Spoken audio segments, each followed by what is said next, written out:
तीन आंख वाली बहू। घनश्याम और सुनीता को एक बेटा और बेटी थे। बेटी का नाम था अक्षय और बेटी का नाम था खुशबू। अक्षय की शादी हो चुकी थी और अक्षय की पत्नी का नाम अदिति था। अदिति घर के सारे काम दौड़ दौड़ कर करती थी। दिन में सोना तो जैसे उसने कभी सीखा ही नहीं था। रात को भी सोती तो ऐसी कि नींद की जरा सी आहट पर जाग जाती। वो क्या है ना, अदिति को घर के सब लोगों पर नजर रखने की बुरी आदत थी, इसलिए उसका दिमाग हमेशा कुछ न कुछ खुराफात सोचता ही रहता था। घर में चाहे कोई कुछ भी करे, लेकिन अदिति को उस बारे में पता रखना, फिर उस पर कमेंट करना, इन दोनों ही बातों का बड़ा शौक था। इसकी वजह से बेचारे घर वाले बुरी तरह से परेशान थे। कोई भी काम करते हैं तो डर डर कर किया करते, ये सोचकर कि पता नहीं अदिति को पता चल गया तो वो क्या क्या सुनाएगी। हाँ यार, आज कॉलेज छोड़कर मूवी देखने चलेंगे। नहीं नहीं, मैं घर में किसी को कुछ नहीं बताऊंगी। हाँ, मम्मी से कहूंगी कि कॉलेज में एक्स्ट्रा क्लास है और बस उसके बाद सीधे मूवी और बाहर कुछ खा पी कर ही घर आएंगे। तभी पीछे से अदिति वहां पर आ जाती है। कहाँ जाने का प्लान बन रहा है खुशबू मैडम, और वो भी घर वालों को बताए बिना? अरे भाभी आप? हाँ मैं यहाँ, और मैंने तुम्हारी सारी बातें सुन ली है। कॉलेज के बहाने पिक्चर जाने का प्लान बना रही हो ना तुम? भाभी, अब आपसे तो कोई नहीं बच सकता। मुझे लगा कि आप घर पर नहीं है, इसलिए छुपकर अपनी सहेली से बात कर रही थी। आप भी ना कहीं से भी टपक जाती हैं। ठीक से बात करो मुझसे। अभी जाकर मम्मी पापा जी को बता दूंगी कि आपकी बेटी कॉलेज के बहाने अपने दोस्तों के संग फिल्म देखने चली है। अरे नहीं नहीं भाभी, ऐसा प्लीज मत करना। आप जो बोलेंगी मैं वो करूंगी, लेकिन प्लीज मम्मी पापा को कुछ मत बताना। अगले दिन सुबह के वक्त। क्या बात है पापा, इस तरह चुपचाप क्यों बैठे हैं? आपकी तबीयत तो ठीक है ना? अब क्या बताऊं बेटा, इस उम्र में घर पे पड़े मन नहीं लगता। रिटायर्ड हो चुका हूँ, अब तो कोई दोस्त भी नहीं है। ये बात तो सही है पापा, इस उम्र में मन लगाना वाकई में बहुत मुश्किल होता है। आप कहे तो मैं आपको कहीं घुमाने लेकर जाऊं? क्या पापा जी, अब अपने बेटे से तो झूठ मत बोलिए। मतलब मैंने क्या झूठ बोला? मैंने देखा था पापा जी, सुबह सुबह जब आप मॉर्निंग वॉक करने जाते हैं, पार्क में कम से कम 10 से 15 दोस्त हैं आपके। किस तरह हंसी ठिठोली कर रहे थे आप सब। सब देखा था मैंने। हाँ अदिति ठीक है बेटा, है मेरे दोस्त, बहुत सारे दोस्त हैं। मैं तो बस ऐसे ही उदास बैठा था, थोड़ा सर में दर्द हो रहा था ना, इसलिए। मेरी नजरों से कुछ नहीं बच सकता पापा जी, सब जानती हूँ मैं। मेरी ना तीनों आंखें खुली रखती हूँ। लेकिन बेटा, वो सारे दोस्त सुबह के वक्त मिलते हैं, उसके बाद तो सारा दिन बोर हो जाता हूँ ना मैं। पापा जी मैं बताती हूँ आपको क्या करना चाहिए। किसी एनजीओ से जुड़ जाइए और उनके साथ काम करिए। इस तरह घर में सारा दिन खाली बैठे रहने से क्या होगा? लेकिन अदिति, अगर पापा को एनजीओ के साथ काम करने में कोई इंटरेस्ट नहीं है तो वो क्यों करेंगे? मैंने कहा ना, पापा जी के लिए वही बेस्ट है। मेरी जान पहचान का एक एनजीओ भी है, मैं वहाँ पर बात कर लेती हूँ।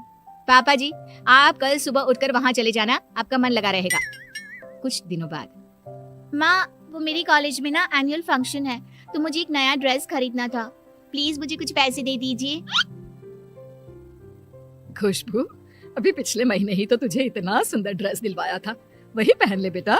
मम्मी, वो ड्रेस तो मैं अपनी दोस्तों के सामने पहले ही पहन चुकी हूँ, मेरी फ्रेंड की बर्थडे में।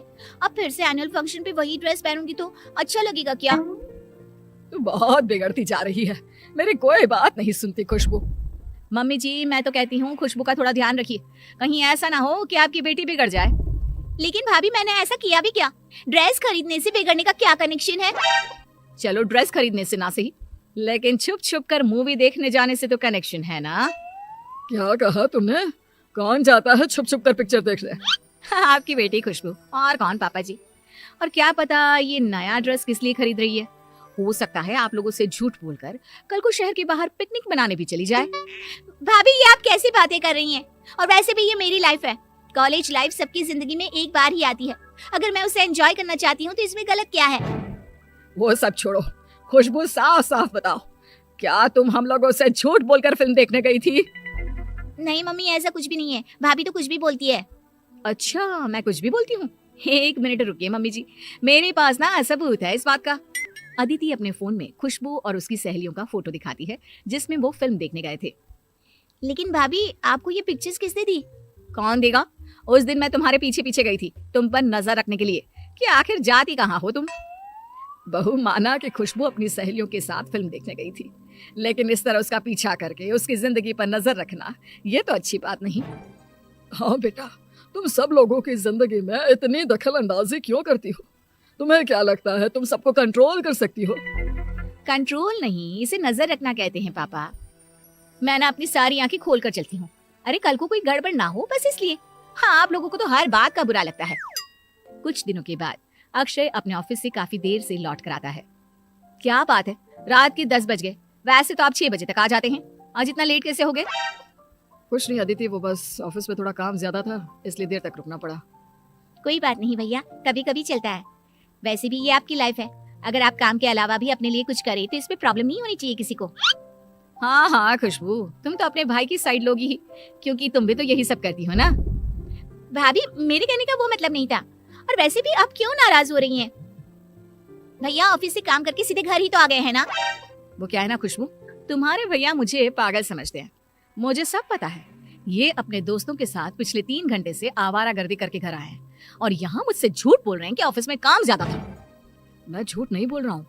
हाँ, ये बात सही है कि 9 बजे फ्री हो गया था। उसके बाद कुछ देर अपने दोस्तों से बातें करने लग गया और हम लोग कॉफी पीने चले गए थे, बस। इसी को तो अपने दोस्तों के साथ आवारागर्दी करना कहते हैं। बीवी से झूठ बोलकर दोस्तों के साथ घूमते हो आप।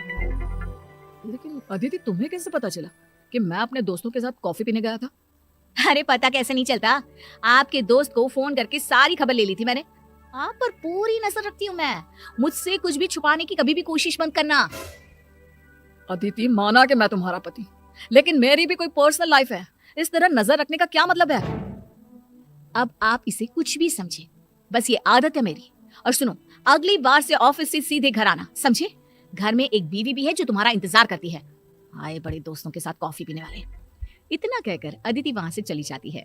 उसके जाने के बाद, भैया, आपको नहीं लगता भाभी हम सबकी लाइफ को कुछ ज्यादा ही कंट्रोल करती है? मेरा मतलब, आप और मैं तो क्या, लेकिन उन्होंने तो पापा को भी नहीं छोड़ा। वही तो, मैं भी परेशान हो गया हूँ अदिति की इस आदत से। हर बात पर नजर रखती है। यार, मेरे किसी दोस्त का कॉल आया, मैंने उससे बात क्या कर ली, मैं कहाँ जा रहा हूँ, क्या खा रहा हूँ, ऐसा लगता है जैसे मेरी पर्सनल लाइफ तो है ही नहीं।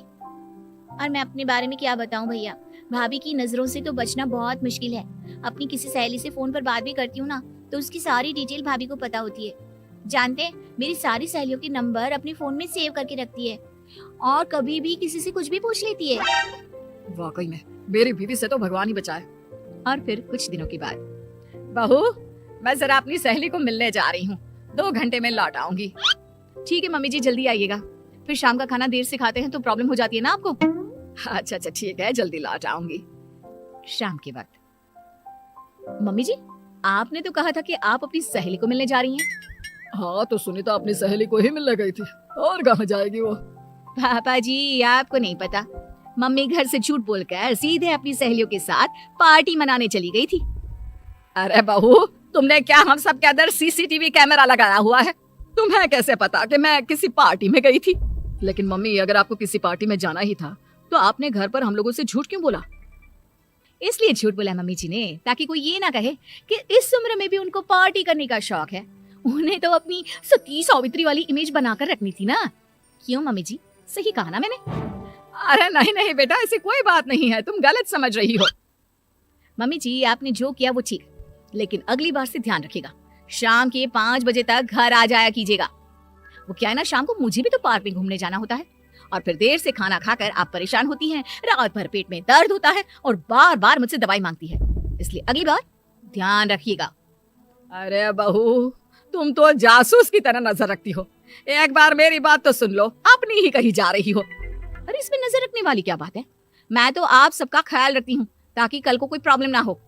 देखो बहू, मैं अपनी सहेली से मिलने जरूर गई थी, लेकिन मेरी सहेली के घर पर पार्टी थी, इस बात का मुझे अंदाजा नहीं था। अगर वहां पर पार्टी शुरू हो गई और उसने मुझे रोक लिया तो इसमें क्या परेशानी है? देखा अदिति, मम्मी ठीक कह रही हैं, इस तरह सबकी लाइफ में इतना ज्यादा इंटरफियर करना अच्छी बात नहीं है। और जिसे जो करना है वो करेगा ना, तुम सबकी जिंदगी कंट्रोल नहीं कर सकती। अरे इसे जिंदगी कंट्रोल करना थोड़ी ना कहते हैं, इसे तो केयर करना कहते हैं। भाभी, केयर करना उसे कहते हैं जिससे सामने वाला इंसान भी खुश रहे, लेकिन आप जो करती हैं ना, उससे प्राइवेसी में दखल अंदाजी करना कहते हैं। और एक बात ध्यान रखिएगा भाभी, कोई भी इंसान किसी दूसरे की लाइफ को कंट्रोल नहीं कर सकता, तो आप भी वो कोशिश मत करिए, क्योंकि अगर आप ऐसा करेंगी ना तो सिर्फ रिश्ते खराब होंगे। खुशबू ठीक कहती है, तुम बहुत अच्छी हो अदिति।